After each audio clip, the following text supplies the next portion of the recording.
प्रगतिशील भोजपुरी समाज के जितना भी दादा दीदी लोग सब लोग आइल बा प्रशिक्षण शिविर में, सब केहू के हार्दिक स्वागत बा। सब केहू अपन समय निकाल के प्रशिक्षण में पधरले बा। एकरा खातिर हम बहुत बहुत सबके धन्यवाद देतानी, रउआ सबके आभार प्रकट करतानी। 3 दिवसीय प्रशिक्षण शिविर में जौन भी दादा के द्वारा प्रशिक्षण के कार्यक्रम भइल बहुत सराहनीय रहल। ऐसन कार्यक्रम हमेशा होत रहे के चाही जौना से कि सब भोजपुरी समाज के सब जिला के लोगन के अधिक से अधिक मार्गदर्शन मिली। अपना क्षेत्र में भोजपुरी समाज के कार्य करे में सबका सुविधा हुई। प्रगतिशील भोजपुरी समाज हमनी के बहुत बड़ एगो मिशन लेके चलल बा।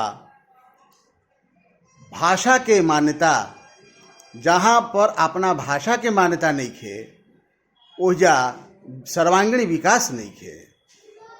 सब भाषा के मान्यता मिल गई बा करीब करीब, लेकिन हमनी के भोजपुरी भाषा के मान्यता नहीं खे मिलल, जौना से कि भोजपुरी संस्कृति उजागर नहीं खे होत। भोजपुरी भाषा के मान्यता मिल जाई तो भोजपुरी से अश्लीलता खत्म हो जाई। भोजपुरी में अश्लीलता इतना भर गई बा गायन के माध्यम से कि लोग बहुत परेशान बा। ऐसे भोजपुरी भाषा के मान्यता बहुत ही जरूरी बा। प्रगतिशील भोजपुरी समाज एकरा खातिर लड़ाई लड़ रहल बा। यह कार्यक्रम में, यह परिप्रेक्ष्य में जौन भी प्रशिक्षण जेकरा माध्यम से हो रहल बा ये बहुत सराहनीय बा।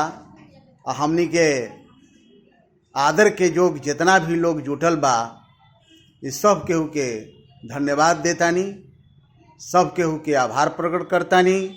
और वह सबके भाई डॉक्टर हरिगोविंद राय, नमस्कार।